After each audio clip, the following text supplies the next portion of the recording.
do livro Caminho, Verdade e Vida. Caminho, Verdade e Vida, que vai ser hoje o capítulo 48 desse livro, capítulo 48, que é intitulado como Guardai-vos. Acho que fica à vontade, Adriana. Está na página 111. Ok. Boa noite a todos. Capítulo 48, Guardai-vos. Traz a seguinte epígrafe. Estes, porém, dizem mal do que ignoram, e naquilo que naturalmente conhece, como animais irracionais se corrompem. Judas, capítulo 1, versículo 10.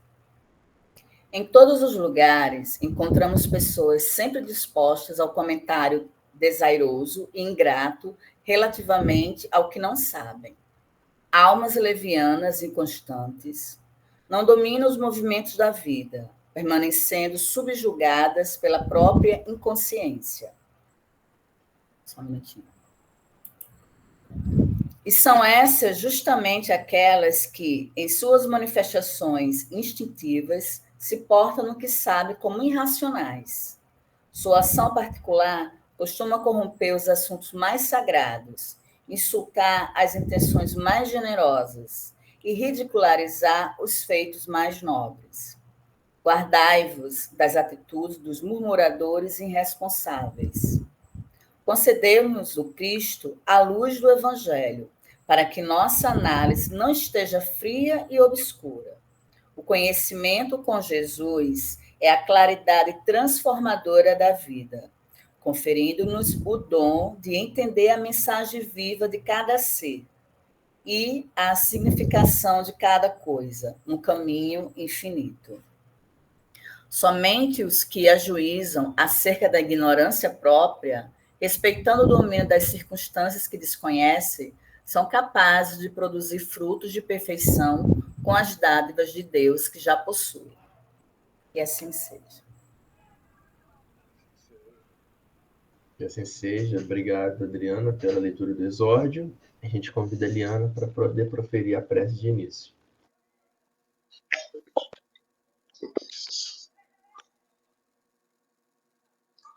Convido aqueles que desejarem fechar os seus olhos, buscando aquela voz íntima e a capacidade de ouvir.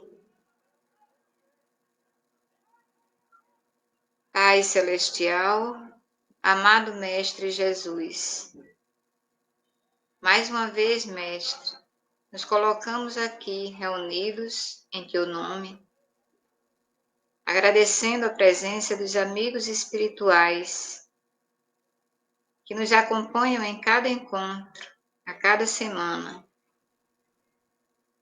trazendo a Tua luz através do conhecimento,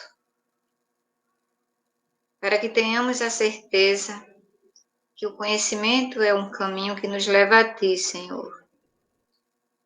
Possamos usar a nossa inteligência para que possamos a Tua palavra e possamos fazer as análises necessárias e corretas para que cada vez mais possamos adentrar nessa estrada maravilhosa que Tu colocas sempre à nossa disposição, Mestre. E mais uma vez, aproveitemos essa oportunidade de reflexão e de crescimento e que cada coração aqui se abra para Teus ensinamentos e a construção de nossa evolução diária. Que assim seja. Que assim seja, graças a Deus. Obrigado, Liana, pela prece de início. Então, nós vamos dar início ao nosso recomeço, ao nosso estudo do livro Missionários da Luz. Nós estamos no capítulo 3. Esse é o quinto encontro desse capítulo. Geralmente está dividido em 6 encontros cada capítulo, para que a gente caminhe bem tranquilo né? Então, nós paramos, salvo engano, no encontro passado, está marcado aqui no livro, no parágrafo, no antepenúltimo parágrafo do tópico 3.5. Começa assim: não conseguia dissimular minha admiração. Pergunto se todo mundo encontrou. Aí, ok. Onde parou, né? Então, lembrando que André Luiz, né, está no centro espírita, visualizando aqueles encarnados que se predispunham ao serviço de mediunidade. Então, aqui nós lembramos que o médium é aquele que é o intermediário entre o plano espiritual e o plano dos encarnados. Para nós, para efeito didático aqui, para nós aplicarmos para a nossa vida, quando a gente lê mediunidade, vamos procurar entender como aquele processo que nós elevamos o pensamento ao plano superior, tentando nos harmonizar, entrar em contato com nossos anjos da guarda, nossos anjos guardiãos, nossos mentores. Então, esse é o processo de mediunidade. Então, André Luiz estava verificando que esses médios que estão propostos, eles estavam com algumas deficiências que os impediam de acessar o plano espiritual, né? Nós vimos um que abusava do álcool, estava comprometido todo o seu sistema renal. E agora nós vamos ver uma irmãzinha que tem um comprometimento do sistema do trato digestório, tá? Então, vamos lá. Então, começa assim. Não conseguia dissimular minha admiração. Alexandre indicava os pontos enfermiços e esclarecia os assuntos com sabedoria e simplicidade, tão grandes que não pude ocultar o assombro que se apoderara de mim. Então, primeiro, o instrutor Alexandre está ali mostrando para André Luiz o que estava acontecendo de anormal no organismo daquelas pessoas que estavam se predispondo ao serviço de mediunidade. E André Luiz comenta que Alexandre indicava os pontos enfermiços. Pontos enfermiços são aqueles pontos gritantes que necessitam de tratamento. Então, Alexandre está ali mostrando para André Luiz pontos naqueles irmãos que eles poderiam atuar, deveriam atuar no intuito de ajudar aqueles irmãos que ali se encontram, porque aquele quadro estava nos impedindo de praticar o seu serviço mediúnico. Emmanuel tem um livro chamado Livro da Esperança. Esse Livro da Esperança, o capítulo 78, é chamado Ante o Divino Médico. Ante o Divino Médico. Então, para nós lembrarmos que o maior de todos os médicos foi Cristo, há 2000 anos atrás. E a presença do Cristo naquela população, os discípulos bem relatam que o Cristo não veio para os sãos, e sim para os enfermos, né? Então, o corpo enfermiço Os pontos enfermiços são os pontos que gritam para que nós possamos atendê-los. E Cristo, ele está diante de nós para nos atender em todas as nossas enfermidades, todas as nossas dificuldades, todos os nossos dissabores. Basta para que isso nós caminhamos rumo a ele, né?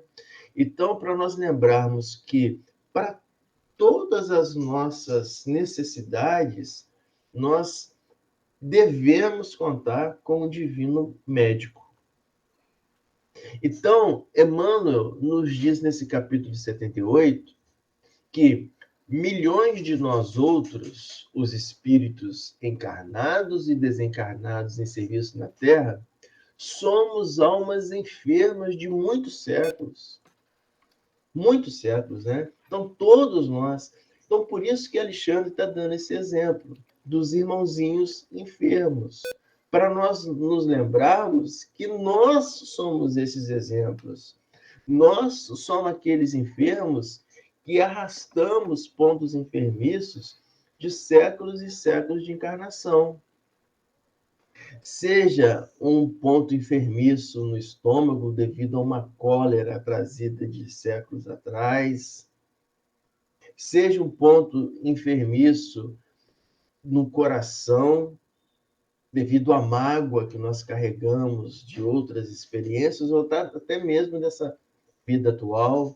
Então, nos lembrando que todos, e ele fala milhões de nós outros, ou seja, incluindo ele também, tanto os encarnados quanto os desencarnados. Somos almas enfermas de muitos séculos, carregando débitos e inibições contraídos em existências passadas ou adquiridas nessa própria existência, né? Então, para que nós possamos nos vigiar, para que nós possamos nos cuidar, para que nós, nos cuidando, nós tenhamos condições de cuidar do próximo. Então, a gente tem que se cuidar, a gente tem que se tratar, a gente tem que olhar para dentro e identificar o que mais grita em nós, né? O que mais dói em nós. Por isso que a lei maior, né, fala para você amar a Deus e ao próximo como a si mesmo. Então, primeiro, você se ame, você se trate, para depois tratar o próximo. Então, o Alexandre está mostrando isso. Está indicando os pontos enfermiços que precisam de tratamento. E é uma lição para a gente. E aí, André Luiz fala, nesse parágrafo, que Alexandre ele esclarecia os assuntos com sabedoria e simplicidade, né? Então, sabedoria e simplicidade. Sempre as obras de André Luiz, de Emmanuel, vai tocar nesses pontos. Sabedoria e simplicidade. Emmanuel tem um livro chamado Segue-me.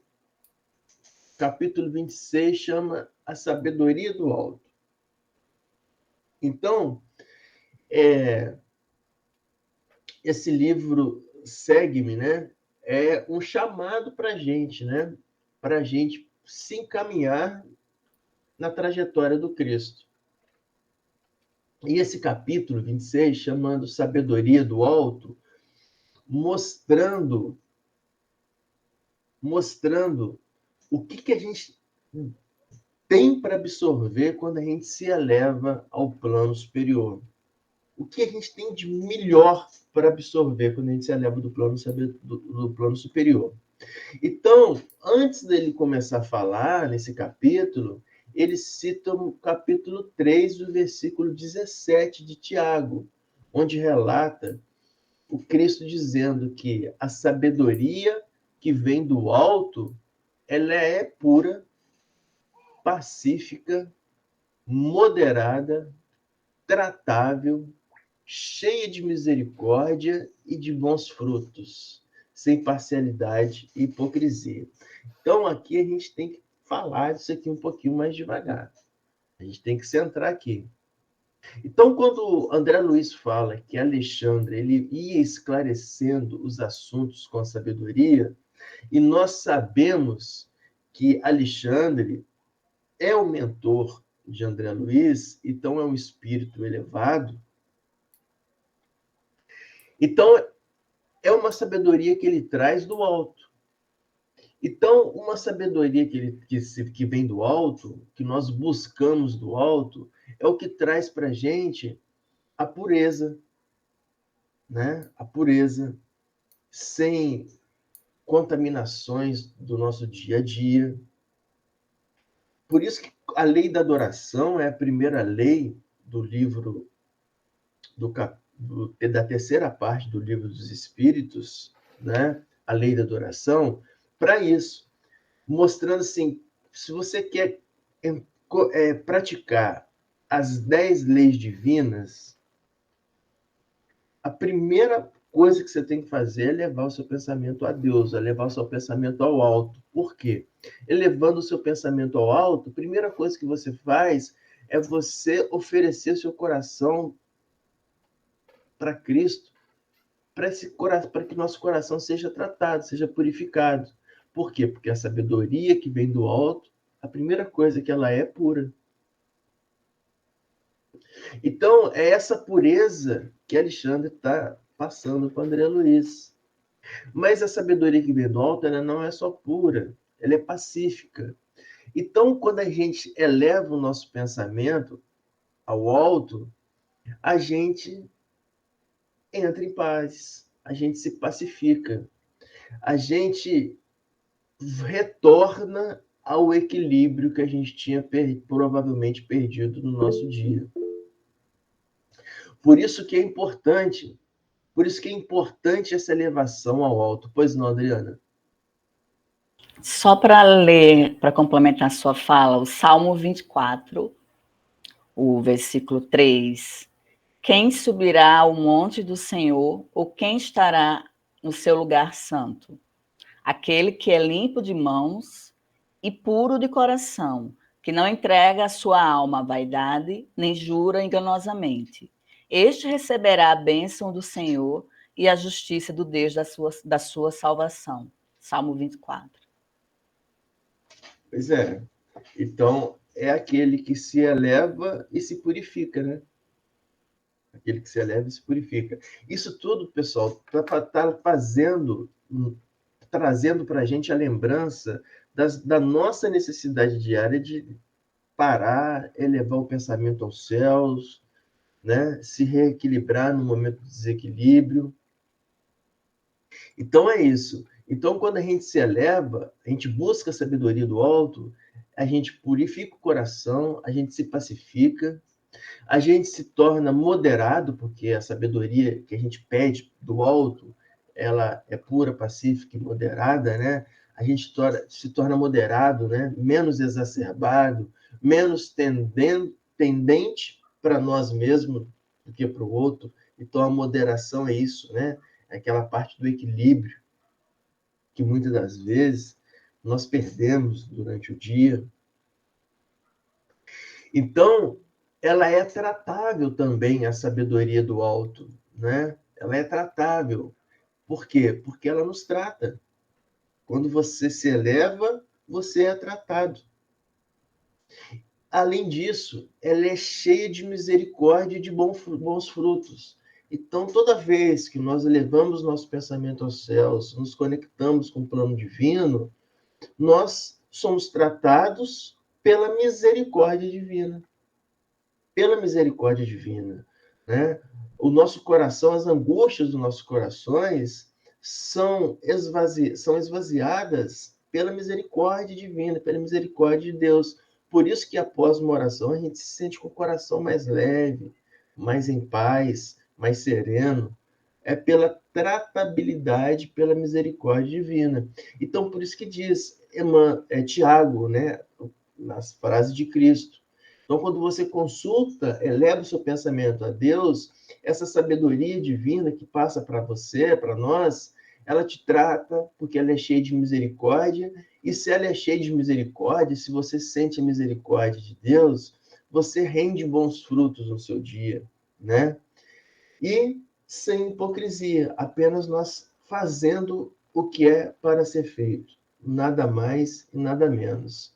Então, é isso que Alexandre, com a explicação dele, fez que André Luiz sentisse. Por isso que André Luiz comenta que a explicação de Alexandre esclarecia os assuntos com essa sabedoria mais arraigada dessa simplicidade.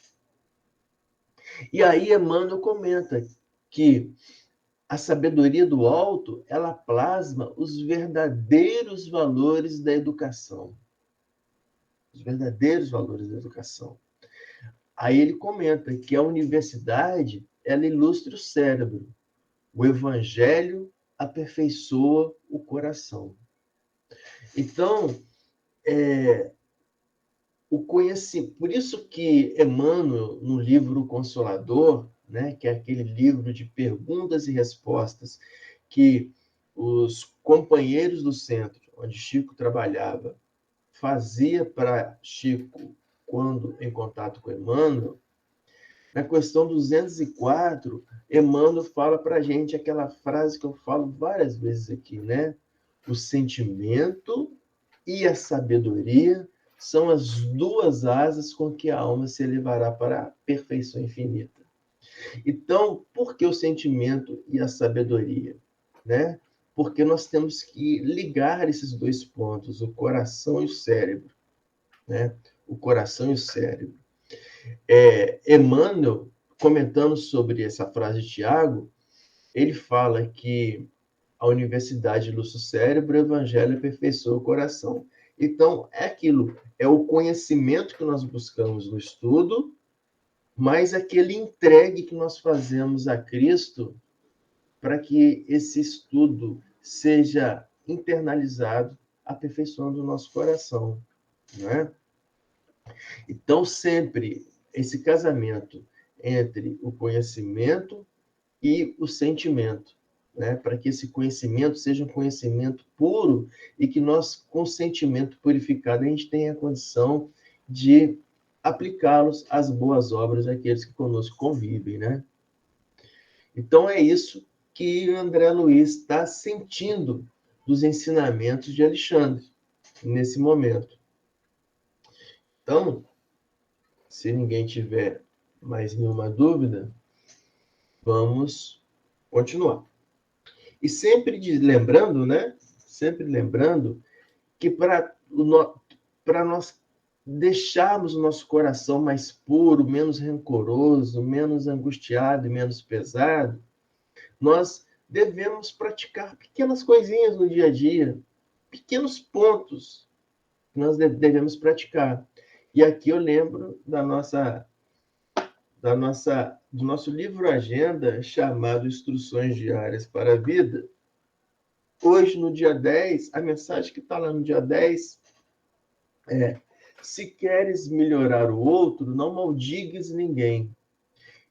Né? Então, assim, uma coisinha do dia, não maldizer ninguém, e já é um ponto de melhoria para nós. Já é um ponto de melhoria. Então, cada dia, se nós cultivarmos pequenos pontos de melhoria, segundo Emmanuel, segundo André Luiz, segundo os irmãos espirituais, nós conseguimos, né, purificar ainda mais esse nosso coração, que ainda é doído, ainda é angustiado pela imperfeição que nós somos. Então, vamos continuar. O instrutor colocou-me em seguida ao lado de uma dama simpática e idosa. Após examiná-la atencioso, acrescentou: então, Alexandre estava mostrando para André Luiz aquele senhor que abusava do álcool, né? E agora vai mostrar uma outra senhora da candidata a médium.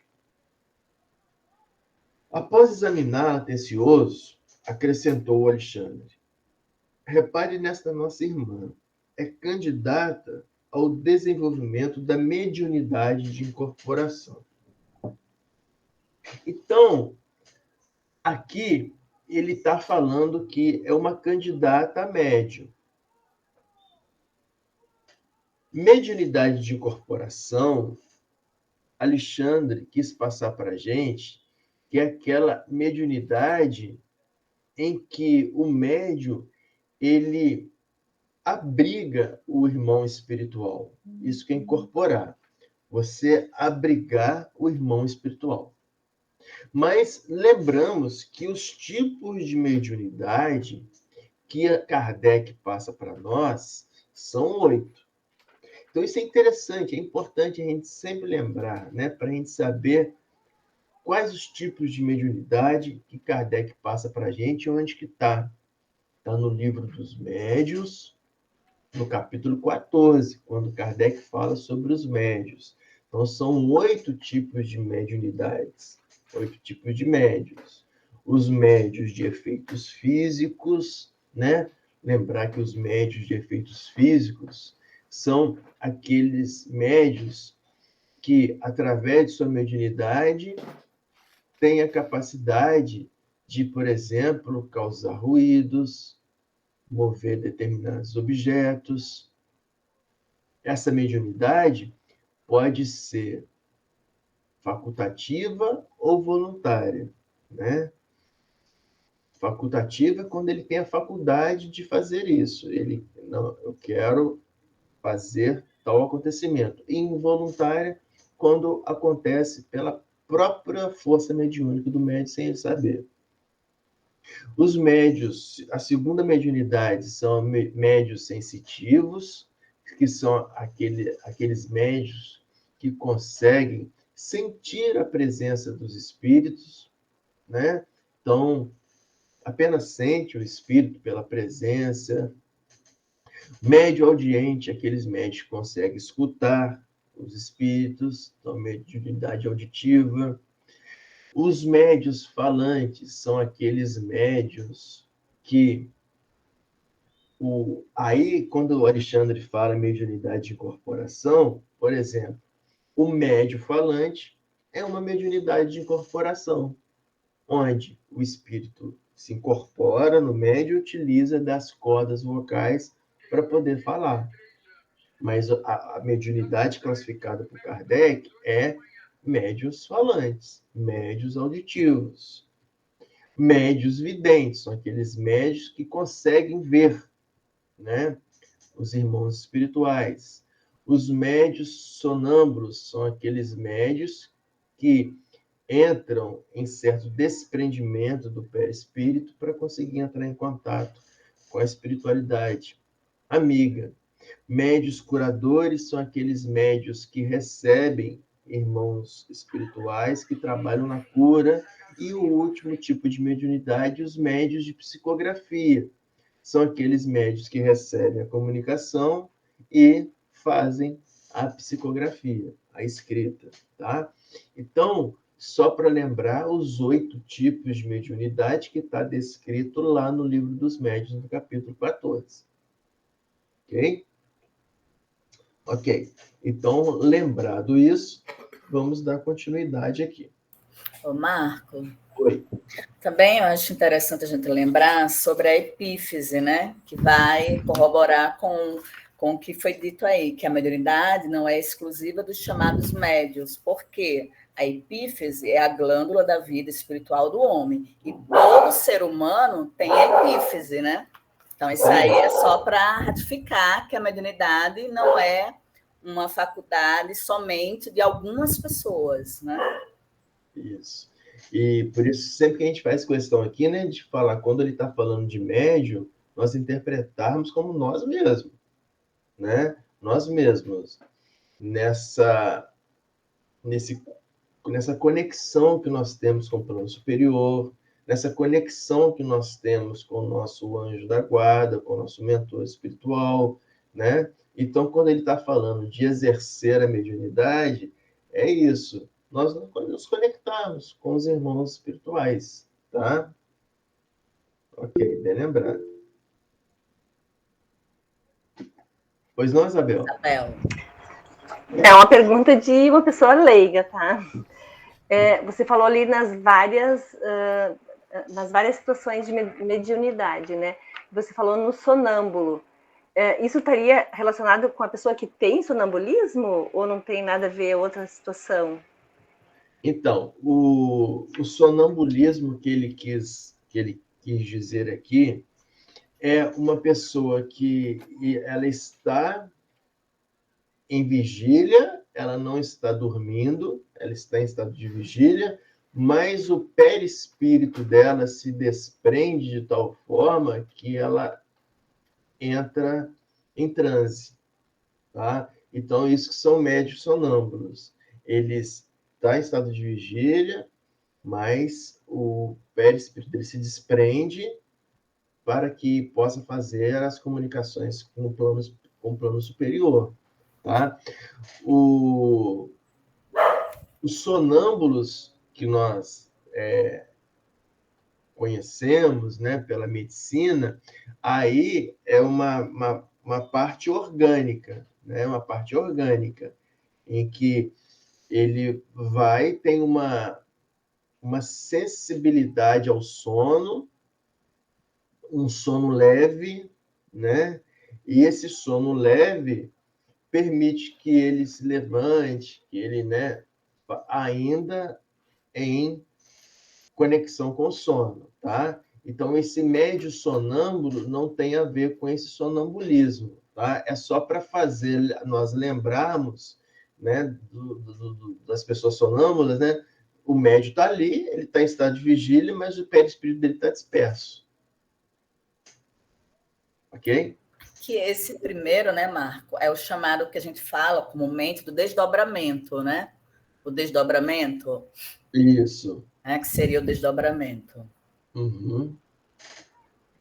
Exatamente. Muito bem. Então, vamos lá. Vou dar continuidade aqui.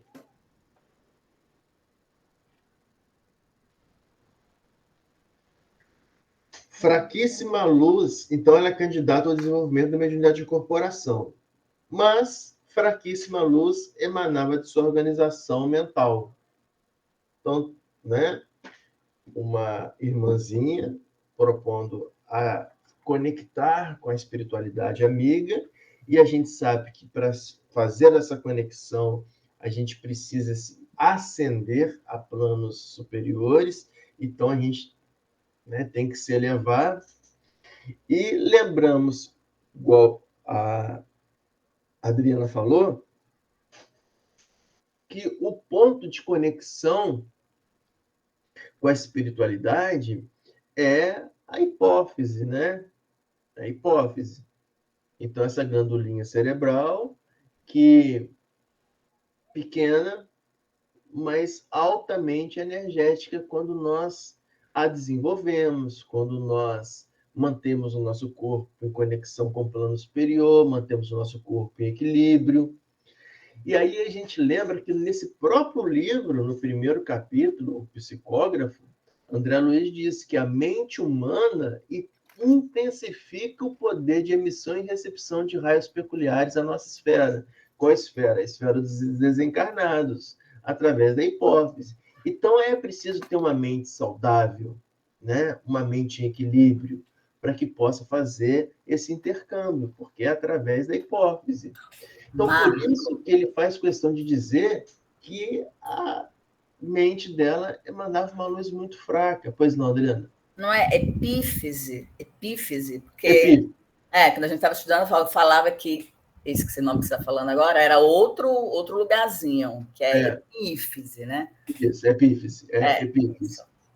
Porque eu não sei o que é a hipófise, não, mas eu sei que ele sempre falava assim, não é hipófise, é epífise. Epífise, porque, na verdade, elas fazem parte do mesmo trajeto no cérebro ali, que uma fica embaixo, a outra fica em cima, né? Então, é epífise. Isso mesmo, bem lembrado. Epífise. Que a epífise é menorzinha, e esse, como é o nome que você falou? Hipófise. É a maior, né? E ela fica no cantinho. E tem atividades diferentes, sabe? É diferente. Assim. A epífise, né, ela realmente regride. Ela regride. A hipófise, não. A hipófise, ela continua atuante, tanto é que a hipófise, ela que secreta, por exemplo, hormônios que vão, por exemplo, controlar a nossa tireoide, na secreção dos hormônios tiroidanos e tal, tá? Mas vamos lá. Então, está falando que a mente dela secretava uma luz muito fraca. Por quê? Porque ela tem desequilíbrio, né? E aí a gente lembra um médico psiquiatra da USP, Dr. Sérgio Luiz, né, que nós trouxemos aqui um artigo de uma entrevista dele. Ele diz que a mediunidade é uma função da mente humana, né? A mediunidade é uma função da mente humana. Então, por isso que tem que ter uma mente em equilíbrio, uma mente sadia, né? Uma epífise funcionante energeticamente, em equilíbrio, porque senão é difícil nós nos conectarmos, né? E aí não é isso que está acontecendo nessa nossa irmãzinha. Está falando que a mente dela emitiu uma luz muito fraca. Mas por que a mente dela emitiu uma luz muito fraca? Então vamos entender. Vamos entender. Então, fraquíssima luz emanava de sua organização mental. E desde o primeiro instante, notara-lhe as deformações físicas. O estômago dilatara-se-lhe horrivelmente. Então, ele começa a mostrar por que a mente dela está emitindo uma energia muito fraquinha. Então, por quê? Porque ele estava observando que existia no corpo deformações energéticas que estavam consumindo toda a energia daquele corpo. Que deformações eram essas? Então, o estômago estava dilatado, horrivelmente. E os intestinos pareciam sofrer estranhas alterações. O fígado, consideravelmente aumentado, demonstrava indefinível agitação. Desde o duodeno ao sigmoide, notavam-se anomalias de vulto. Então, vamos lá. Então, vamos entender o que está acontecendo aqui. Então, ele fala que essa irmãzinha está com um acometimento no seu trato gastrointestinal. Então, uma dilatação gástrica. Além da dilatação gástrica, o fígado aumentado, né? Do duodeno ao sigmoide com anomalias de vulto. Então, o que ele está falando? Estômago acometido, todo o trajeto de digestão dos alimentos, começando pelo estômago. Então, o estômago dilatado, né? Aí ele fala do duodeno ao sigmoide. Por que do duodeno ao sigmoide? Então, vamos lembrar. O estômago, ele termina e começa o intestino. A primeira parte ali é o duodeno. Então, o duodeno é a primeira parte do intestino. Então, veio o duodeno e aí vem o intestino delgado, que é chamado de íleo, né? Depois do intestino delgado, que é chamado de íleo, a porção final do intestino é o intestino grosso.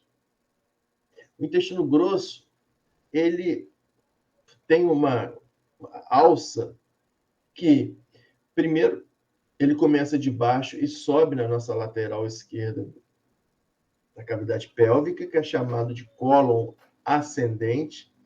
Depois ele atravessa o abdômen, chamado cólon transverso. Depois ele desce o abdômen, chamado de cólon descendente. E aí ele faz umas curvinhas, que é chamado de sigmoide, que termina no reto. Então, o sigmoide é essa porção final do intestino grosso. Então, quando o André Luiz ele está querendo dizer do duodeno até o sigmoide, todo o trajeto intestinal dessa irmãzinha estava com alterações, além do estômago e todo o intestino. Mas isso tudo já estava refletindo aonde? Já estava refletindo no fígado. Por quê? Vamos entender.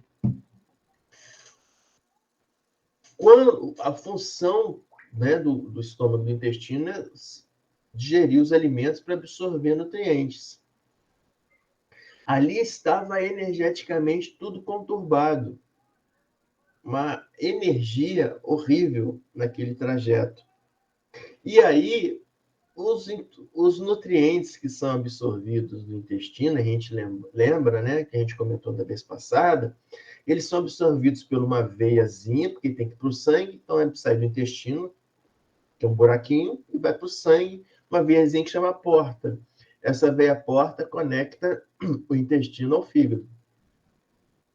Então, tudo que é absorvido vai passado pelo fígado. O fígado, ele purifica essas substâncias, né? Ele elimina a toxicidade. Como ali estava um processo energético todo ruim, a conexão estava... os alimentos absorvidos, todos mal absorvidos, e estavam acometendo anomalias no fígado. E o fígado estava se dilatando, né? Então, todo esse processo estava iniciando no intestino, já chegando no fígado. Ok? Então, vamos lá.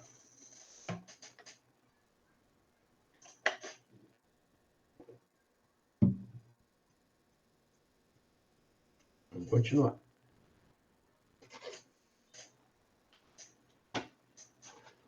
Então, lendo de novo. O fígado consideravelmente aumentado demonstrava indefinível agitação.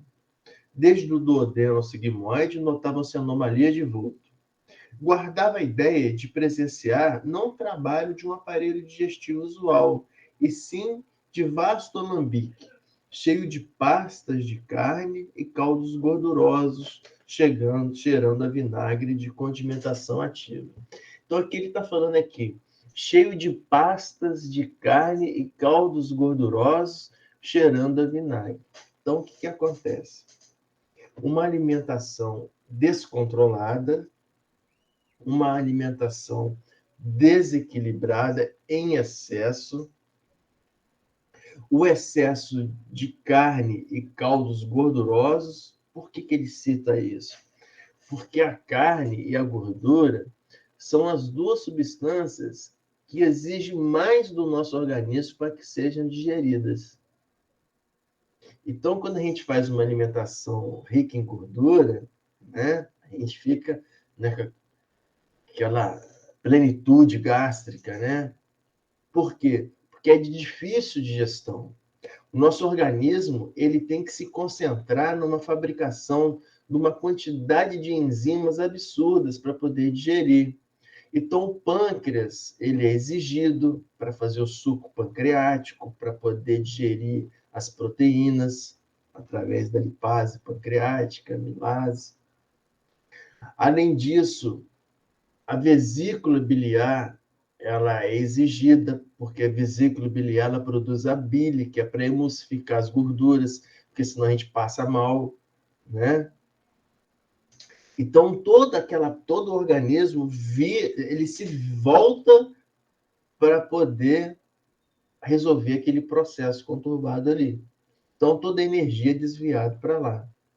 Então, por isso também que não se recomenda, por exemplo, para quem vai trabalhar no centro, vai fazer sua atividade mediúnica, fazer uma alimentação pesada, né? Então, o dia do médium, quando ele vai para o centro, no próprio livro Nós Estudamos Entre o Céu e a Terra, ele fala um pouco disso, né? É necessário você ter uma alimentação saudável, tranquila. Para quê? Para que você esteja em equilíbrio, né?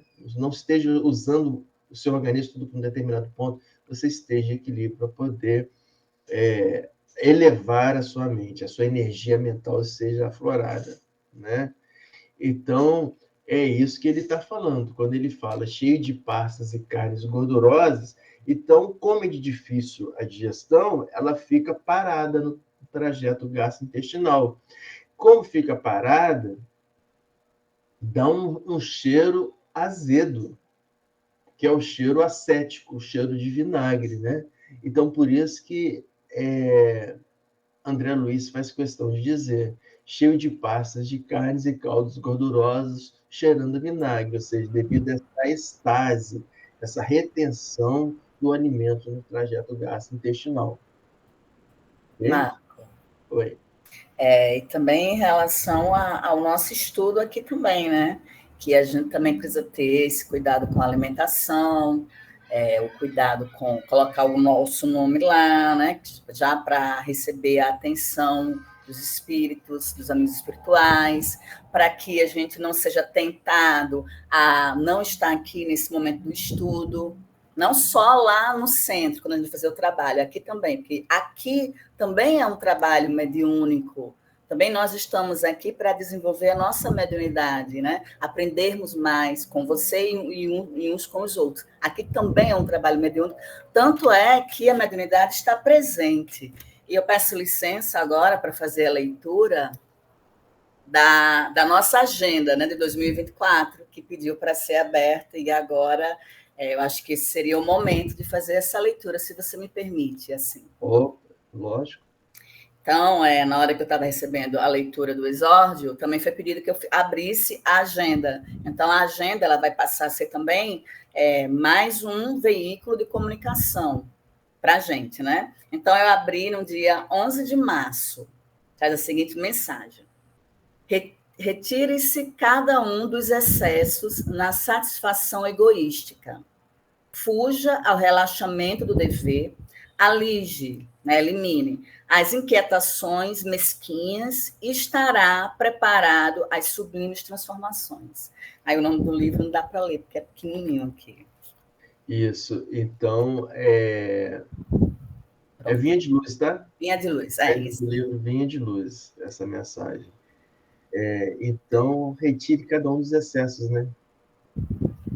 Que André Luiz está falando exatamente isso, exatamente né? sobre isso. Essa irmãzinha, ela se entregava aos excessos da alimentação, né?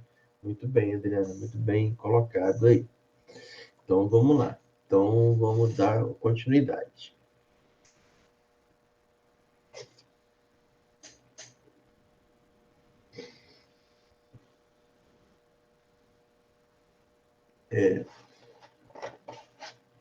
Demonstrava indefinível agitação, o fígado, né? Desde o duodeno ao sigmoide, notava-se anomalia de vulto.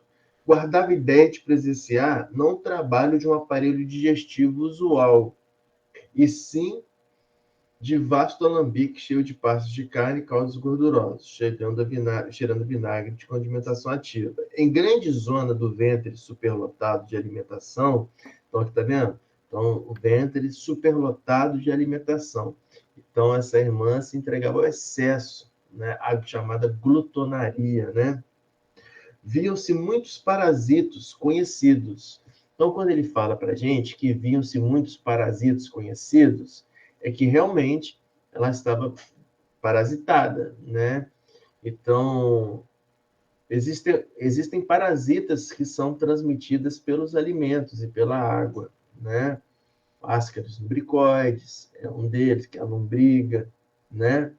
E vários outros, como a giardia, que dá giardíase, né? As amebas, que dão amebíase. Então, esses são os parasitas conhecidos. Então, por isso que ele está falando que essa irmã, devido à glutonaria, ela estava parasitada por parasitas conhecidos.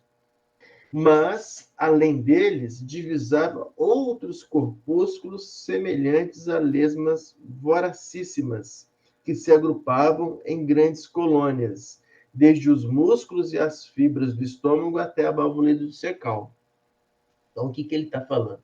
Então, é o mesmo exemplo que ele deu daquele nosso irmão, desse livro, que estava com um quadro sifilítico, né? Quadro sifilítico. além, não era somente o quadro da bactéria, mas também o quadro de bactérias psíquicas. Lembra? Ele falava esse termo, bactérias psíquicas, que é isso? Energia. Micro-organismos oriundos da má energia. Aqui, nessa irmã, mesma coisa. Como ela se entregava a um ato desequilibrado, essa entrega ao desequilíbrio gera vermes energéticos. Geram vermes energéticos. E esses vermes energéticos que desestabilizam o equilíbrio corporal. Então, por isso que ele fala, muitos parasitas conhecidos, mas além deles, divisava outros corpúsculos semelhantes a lesmas voracíssimas, desde os músculos do estômago.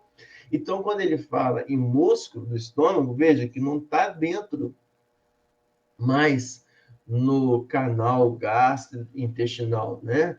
Mas já saiu daquele canal e penetrou na mucosa do estômago, né?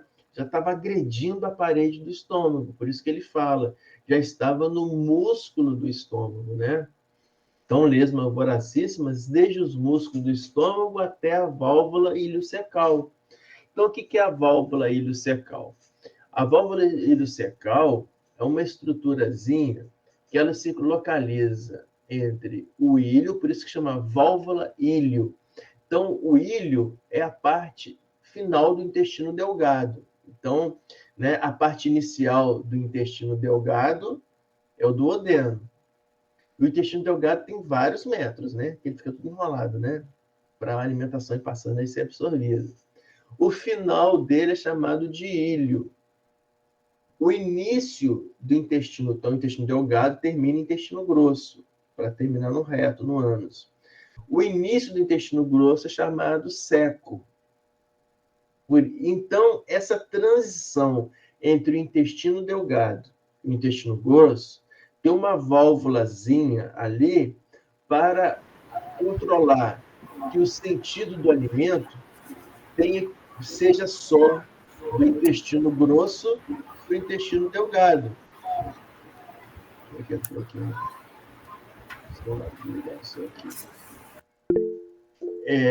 Entrou do intestino...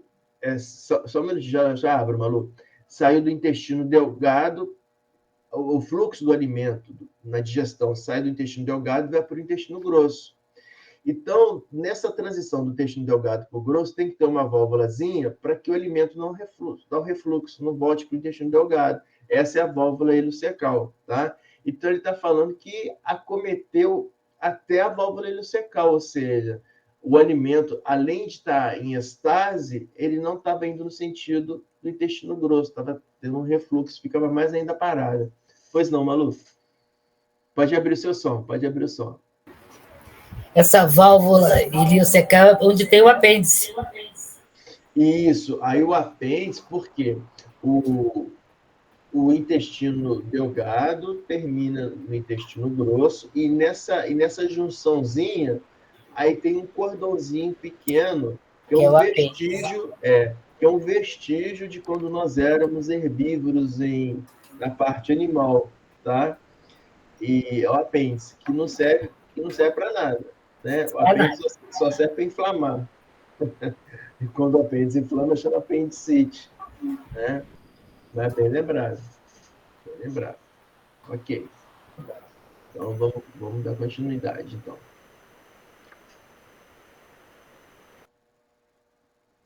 Vamos dar continuidade.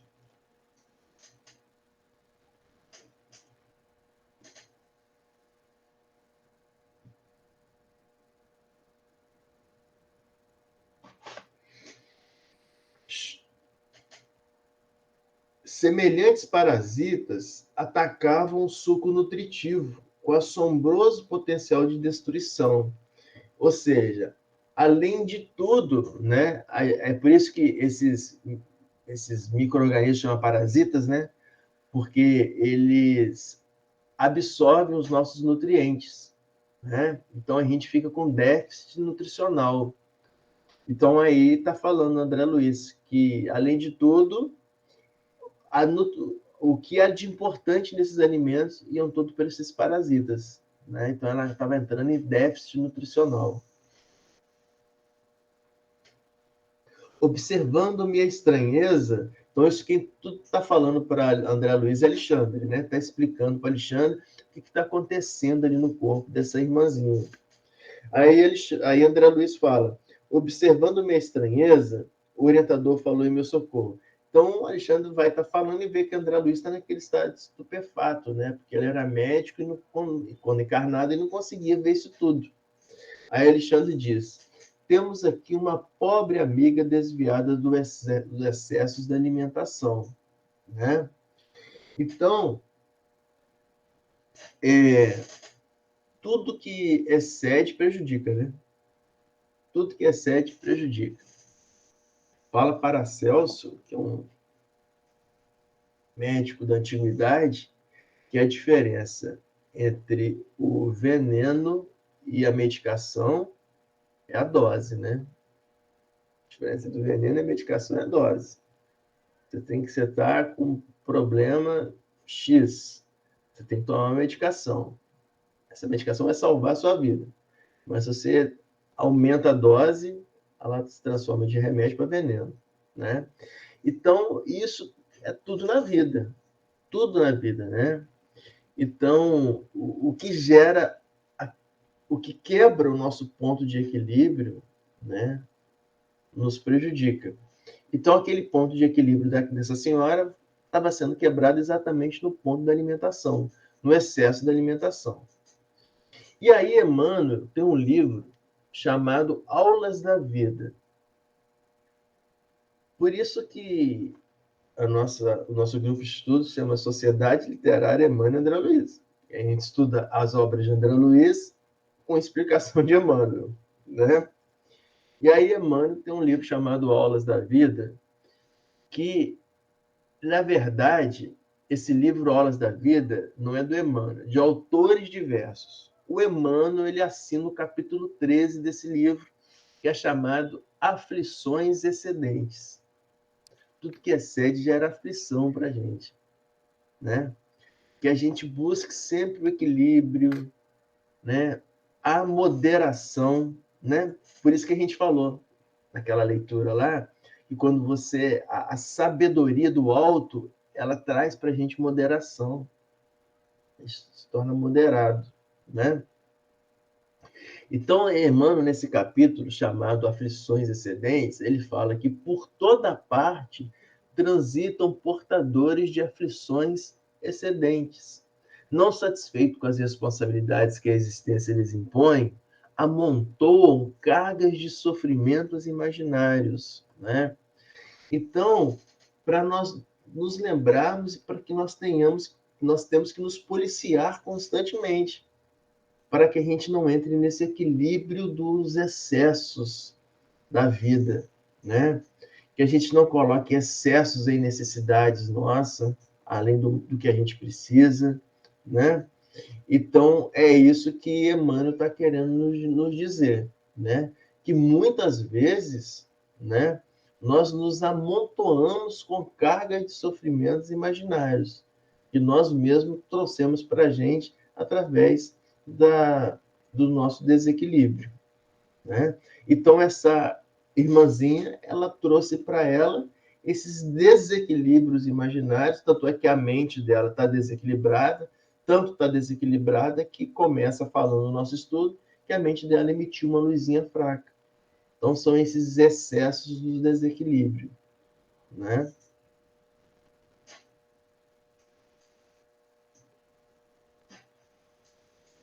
Então, vamos lá, vamos continuar.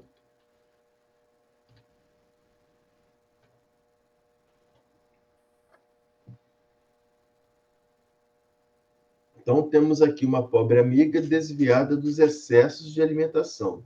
Todas as suas glândulas e centros nervosos trabalham para atender às exigências do sistema digestivo.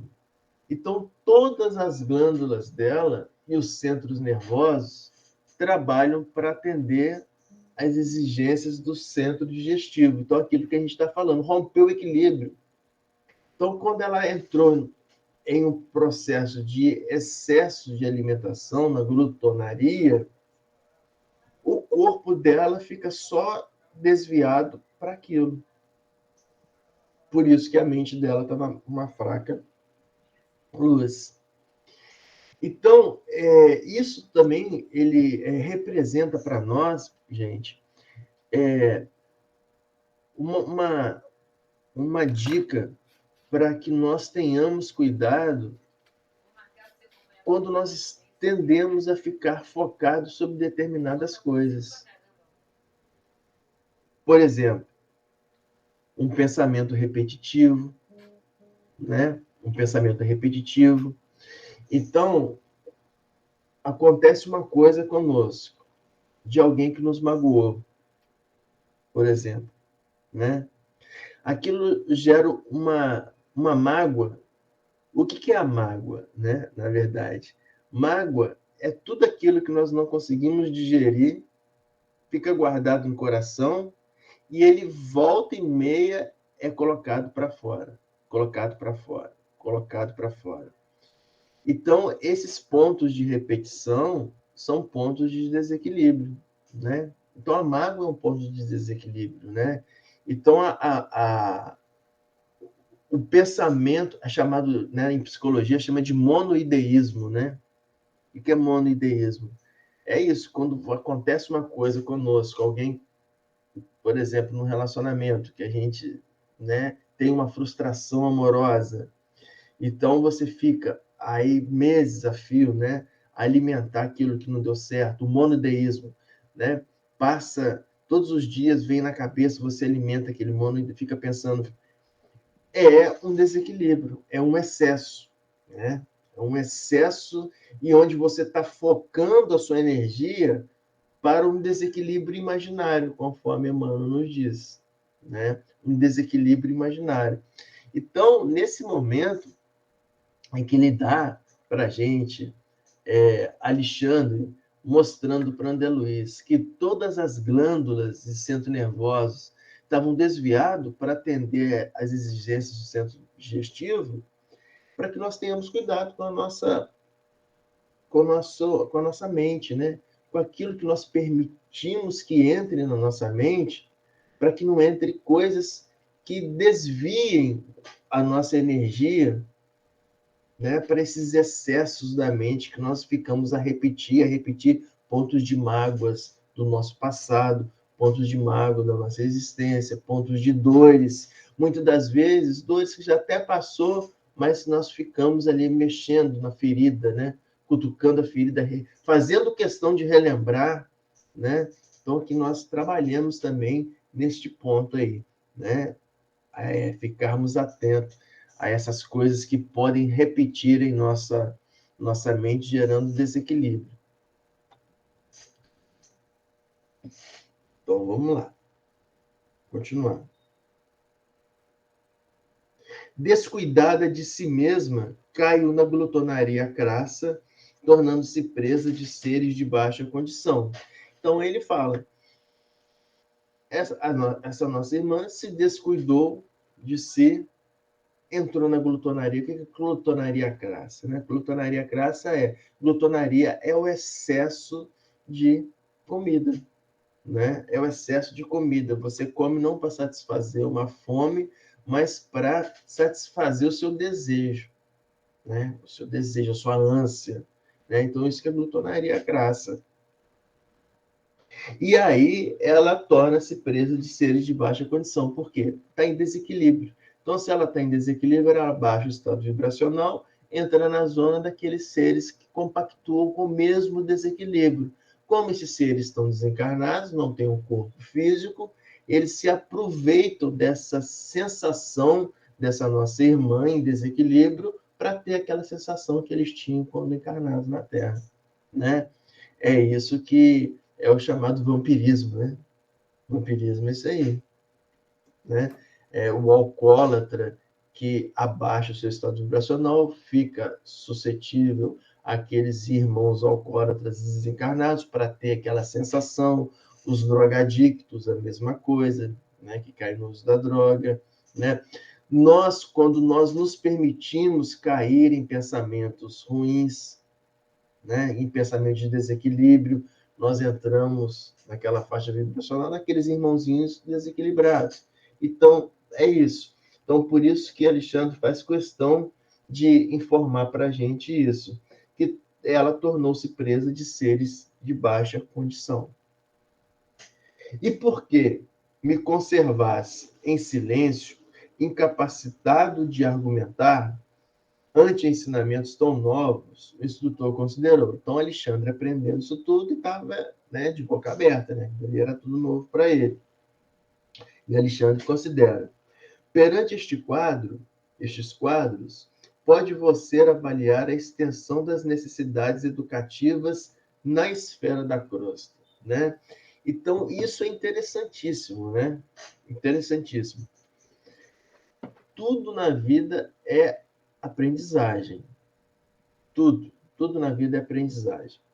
Então, aquela situação está ali, Alexandre está ensinando para André Luiz,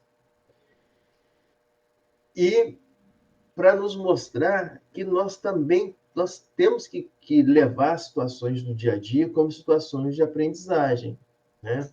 Eu sempre falo, eu estava fazendo um evangelho no hospital hoje, as quartas-feiras agora, era na quinta, mudou para a quarta. A gente tem um grupo de estudo do Evangelho, um pequeno grupo espírita lá. E tem um amigo nosso que o filho ficou maior de idade e tal, e o filho entrou em desequilíbrio tal, e entrou em confronto com o pai. Tal, e falou que ia sair de casa e saiu de casa. E o pai tentando manter o equilíbrio espiritual, tal, mas também já em desequilíbrio pela própria situação. E aí, o que acontece? Ele foi no mercado, o pai fazer compra. Quando ele estava retornando do mercado, ele viu o filho dele passar com a namorada, né? E como eles estavam numa situação pastosa, o pai retardou o passo para que o filho passasse, não ouvisse. Aí o pai teve que voltar para o mercado porque esqueceu algo, voltou. Na hora que o pai volta do mercado de novo, vai pegar o carro, o filho tinha parado o carro justamente do lado do carro do pai, sem saber. Ou seja, não adiantou a espiritualidade agindo tanto, né, que fez questão deles se encontrarem de qualquer jeito. Então, tudo na vida é aprendizado. Tudo, né? Aí, né, aquela necessidade do reencontro do pai com o filho, e é assim na vida da gente, mas só que nós temos que ter vistas, né, para poder enxergar. Temos que ter o coração sensível para poder sentir o que a espiritualidade coloca para a gente, né?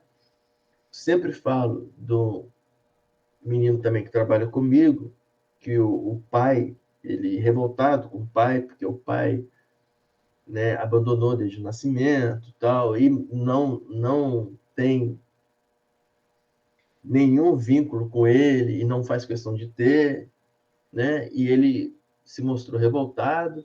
Eu falei assim, você tem que agradecer o seu pai pela vida que ele te deu. Agradecer seu pai. E as pessoas estão perto da gente para nos ensinar com exemplos. Sejam exemplos ruins ou exemplos bons. É fácil e é bom para quem tem a condição de ensinar com um bom exemplo. Porque é bom para os dois. Agora, quem ensina com mau exemplo sofre, né? Porque ele não tem condição ainda de ensinar com um bom exemplo. Ensina pelo mal. Então, aí eu falando para ele é pai agora, esse menino é pai, eu falei assim, você tem um exemplo de como que você não deve ser com seu filho. Foi preciso o seu pai estar perto de você, te ensinar como que você não deve fazer com seu filho. Então a vida é assim. Ela nos cerca de exemplos. Agora a gente tem que saber aprender. Né? É muito fácil a gente querer aprender com um bom exemplo.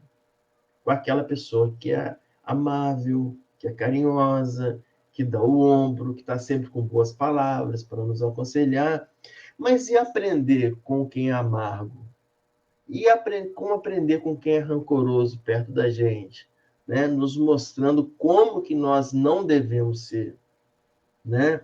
Como aprender com aquele que nos insulta, que nos maltrata, né? Nos mostrando como dói o maltrato, o insulto.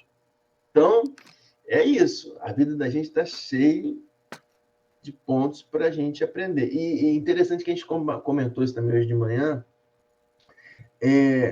como que a doutrina espírita, né, ela nos proporciona, né, a gente vagarosamente compreendendo as coisas para que a gente não seja maltratado e justifique o maltrato para maltratar o próximo, porque é essa tendência que a gente tem, não é? Por exemplo, né, passa alguém perto de nós com a cara fechada e não sorri, não te dá um bom dia. Aí você, vou dar bom dia para quê? Porque passou perto de mim, não me deu bom dia, fechou a cara, para que eu vou ficar sorrindo para o outro? Né? Então, a doutrina espírita, ela tenta nos mostrar com Cristo exatamente o contrário, né? Aquele que passou perto de nós e nos desassistiu com um sorriso, é para nos lembrar que nós temos que sorrir mais, porque tem pessoas perto de nós que necessitam do nosso sorriso. Então, é esse, né? Esse aprendizado pelo exemplo. Aprender pelo exemplo bom é muito bom, mas aprender pelo exemplo que dói é mais difícil. Então, se ninguém quiser comentar, vamos continuar.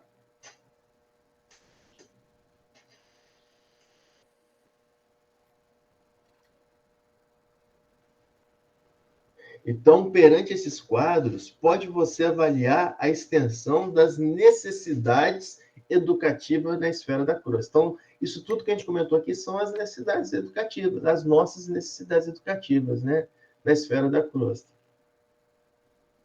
A mente encarnada engalanou-se com os valores intelectuais, ou seja, a mente encarnada, ela primorou pelos valores intelectuais e fez o culto da razão pura, esquecendo-se de que a razão humana precisa de luz divina, né? Então, um estudo puro e simples não tem a riqueza de um estudo puro voltado para o Cristo, né? De um estudo que nós tentamos absorver conhecimentos para que nós possamos ser próximos ao Cristo em atitude. Por isso, né, aquela música que eu citei, né? Amar como Jesus amou, sonhar como Jesus sonhou, né? Viver como Jesus viveu.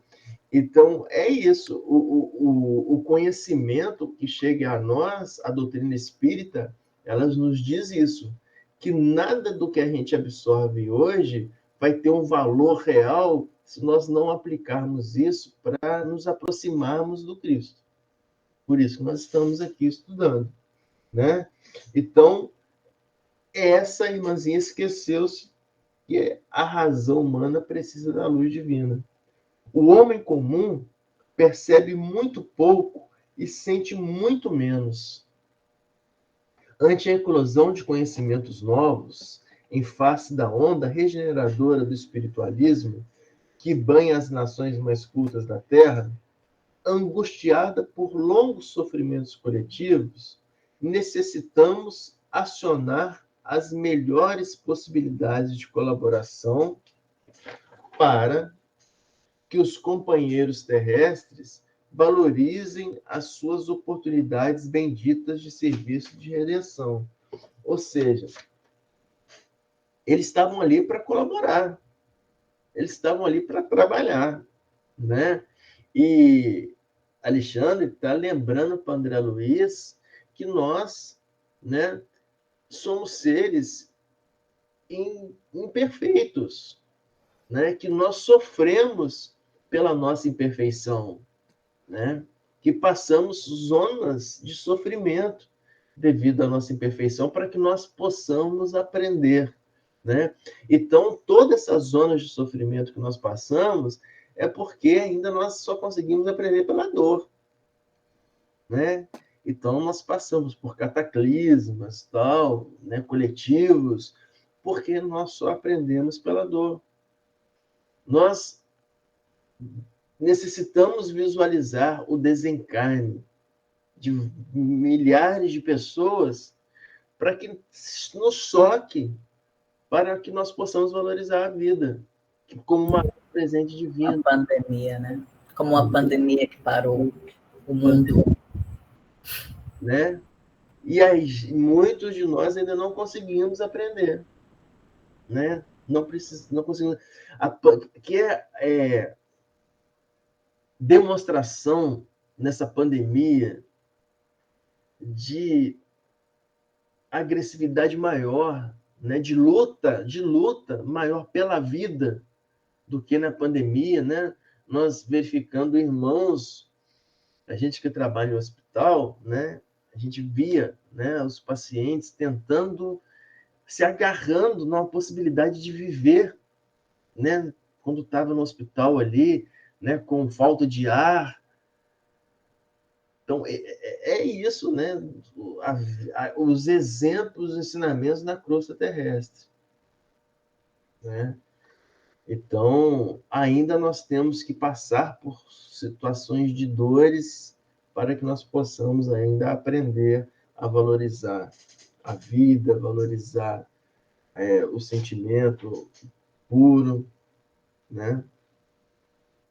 E aí, André Luiz diz: compreendi que Alexandre se referia veladamente ao grande movimento espiritista em virtude de nós nos encontrarmos nas tarefas de uma casa doutrinária.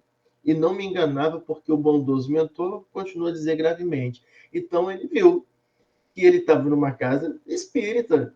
Por quê? Porque ele estava ali para colaborar com todos que precisassem.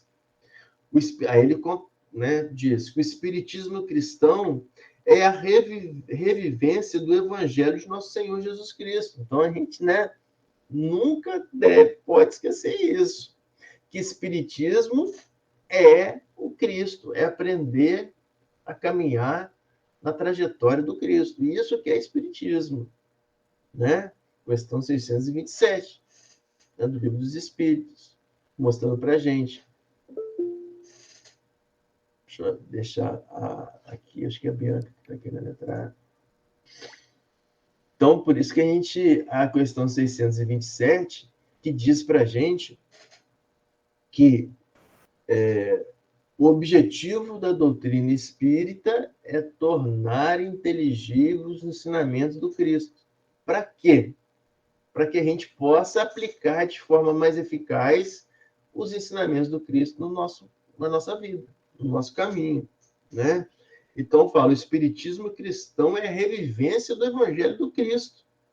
E a mediunidade constitui um de seus fundamentos vivos, né? Ou seja, o que é a mediunidade, né? É esse esforço de nós para nos tornarmos melhores do que somos, para que possamos, então, ter condições de acessar os planos superiores, os nossos amigos espirituais, para que possamos comunicar com os nossos irmãos espirituais, aprender com os nossos irmãos espirituais, né? Então, isso que é o espiritismo. Como que nós nos tornamos melhores? Quando nós nos aproximamos do caminho do Cristo. Por isso que o espiritismo é colocar em prática os ensinamentos do Cristo vivo em nós. E a mediunidade é um dos seus instrumentos vivos. A mediunidade, porém, não é exclusiva dos chamados médios, aqui quer dizer os médios ostensivos, né? Todas as criaturas possuem, porquanto, significada percepção espiritual, que deve ser incentivada. Olha só, deve ser incentivada em nós mesmos. Então, essa mediunidade viva, ela tem que ser incentivada em nós. Incentivada sim. Porque quando Kardec pergunta para Santo Agostinho, né, como deve se fazer um homem para se melhorar nessa vida, né? Que ele fala, fazer o que eu fiz quando estava vivo, né? No final no início da noite, no final do dia, eu coloco em revista todas as minhas ações e vejo se eu não prejudiquei alguém. E ele continua falando e diz o seguinte: aquele que necessitar, se aproxime do seu anjo guardião, porque Deus, através dele, o assistirá. Então, a mediunidade, nós exercermos a mediunidade, é nós cada vez nos tentarmos nos equilibrar para que nós possamos cada vez mais facilmente entrar em contato com o nosso anjo guardião, com o nosso anjo protetor, com o nosso mentor espiritual, com a espiritualidade amiga que está para nos assessorar, né? Então é isso, é exercer mediunidade. E a Adriana bem lembrou que o nosso encontro é um encontro mediúnico. É um encontro em que nós estudamos juntos, nós nos elevamos vibracionalmente e nos permitimos o quê? Ser assessorado pelos irmãos espirituais que estão participando do nosso estudo, né? Então, não bastará, entretanto, perceber. Ou seja, não basta a gente perceber a presença dos irmãos espirituais. É imprescindível santificar essa faculdade. Ou seja, essa capacidade que nós temos de entrar em contato com a espiritualidade que nos assiste, convertendo-a no ministério ativo do bem. Então, olha que bacana, né? Então, você trabalhar no bem, ajudando o próximo, você já está o quê? Exercitando a sua mediunidade. Por quê? Porque quando você se coloca no caminho do bem, você está atraindo para você os irmãos espirituais que querem fazer isso. E eles vão para nós e nos assessoram nesse trabalho, é exercer a mediunidade. A maioria dos candidatos ao desenvolvimento dessa natureza, contudo, não se dispõe aos serviços preliminares de limpeza do vaso receptivo, né? Então, está falando aqui, a gente quer, né, ascender a planos espirituais. Nós queremos nos comunicar com os irmãozinhos do plano mais alto, quer seja o nosso anjo guardião, pedir proteção para o nosso anjo guardião, mas a gente não quer limpar o nosso vaso receptivo, ou seja, a gente não quer se purificar, a gente ainda não quer eliminar os nossos pontos que precisam ser eliminados, porque é trabalhoso, né? Então, mediunidade também é isso, é trabalho de autoconhecimento, é trabalho de autopurificação, é trabalho de nós nos olharmos para dentro de nós mesmos, redescobrirmos o que nós temos que fazer para que nós sejamos uma pessoa melhor, né? No caso desse pai, desse nosso amigo, né? Que o pai tinha brigado com o filho, mediunidade é olhar para o filho que saiu de casa e passando no local que ele estava, eu falei para ele nesse dia, né? É chegar lá simplesmente, dar um abraço nele, dar um abraço e falar, eu estou aqui para o que você precisar, né? Embora o atrito entre o pai e filho, né? Ele falou que o filho entrou em atrito com ele, né? É um pecado contra os 10 mandamentos, né? Porque é honrar pai e mãe, né? Mas o perdão é o maior dos ensinamentos, né? Um dos maiores ensinamentos. Então, mediunidade é isso. Através das pequenas tarefas do dia a dia, nós nos melhoramos para chegarmos mais próximos. Marco, Oi? Só para fechar, Mateus 5:8. Bem-aventurados os limpos de coração, porque eles verão a Deus.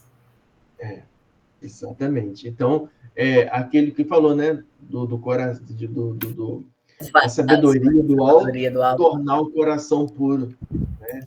Então, é a sabedoria do alto nós tornarmos o nosso coração puro. Então, nós terminamos por aqui e, para finalizarmos, nós convidamos a nossa amiga Bianca para poder proferir uma prece de encerramento.